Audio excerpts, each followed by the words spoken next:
நண்பர்கள் அனைவருக்கும் வணக்கம். இன்னைக்கு நம்ம இந்த வீடியோவில் ரேஷன் அட்டைக்கு பொங்கல் பரிசு தொடர்பாக புதிய தகவல் ஒன்று வெளியாகியிருக்கு. ஸோ அதை பற்றி தான் இப்போ நம்ம பார்க்க போகிறோம். தமிழகத்தில் ஒவ்வொரு வருடமும் பொங்கல் பண்டிகையை முன்னிட்டு ரொக்க பணத்துடன் பச்சரிசி, கரும்பு, வெல்லம் அல்லது சர்க்கரை, அரிசி உள்ளிட்ட பொருட்கள் அடங்கிய தொகுப்பு ஒவ்வொரு குடும்ப அட்டைதாரர்களுக்கும் வழங்கப்பட்டு வருகிறது. அந்த வகையில் இந்த ஆண்டு பொங்கல் பண்டிகைக்கு பரிசு தொகுப்பு குறித்த அறிவிப்பு எப்பொழுது வெளியாகும் என்று பொதுமக்கள் எதிர்பார்த்து காத்திருக்கின்றனர்.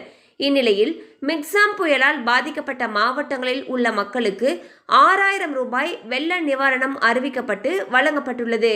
மேலும் நிவாரணம் கேட்டு விண்ணப்பித்துள்ள 5 லட்சத்துக்கும் மேற்பட்டோருக்கும் நிவாரணம் வழங்குவது குறித்து பரிசீலனை நடைபெற்று வருகிறது.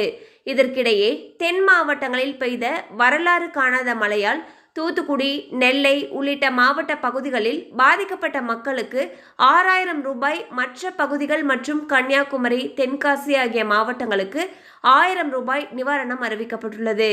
இந்நிலையில் பேரிடர் பகுதிகளில் நிவாரணம் வழங்குவதை காரணமாக வைத்து மாநிலத்தின் மற்ற பகுதி மக்கள் பாதிக்கப்படக்கூடாது என்பதால் பொங்கல் பரிசாக கடந்த ஆண்டு போலவே 1000 ரூபாய் ரொக்கம், 1 கிலோ பச்சரிசி, 1 கிலோ சர்க்கரை மற்றும் கரும்பு உள்ளிட்டவற்றை வழங்க அரசு திட்டமிட்டிருப்பதாக தகவல்கள் வெளியாகியுள்ளன.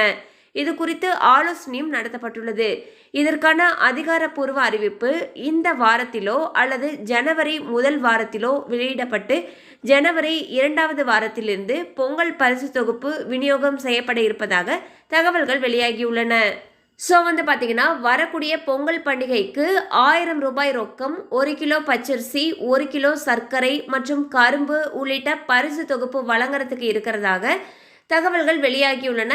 எனினும் இது குறித்த அதிகாரப்பூர்வ அறிவிப்பானது விரைவில் வெளியாகும் என்று எதிர்பார்க்கப்படுகிறது. கண்டிப்பாக அந்த அப்டேட் உங்களுக்கு பயனுள்ளதாக இருந்திருக்கும் நம்புகிறோம். மேலும் இது போல் அப்டேட்ஸ் உங்களை உடனே ரீச் ஆகணும்னு நினச்சிங்கன்னா நம்ம சேனலோடு தொடர்ந்து இணைந்திருங்கள். தேங்க்யூ ஃபார் வாட்சிங்.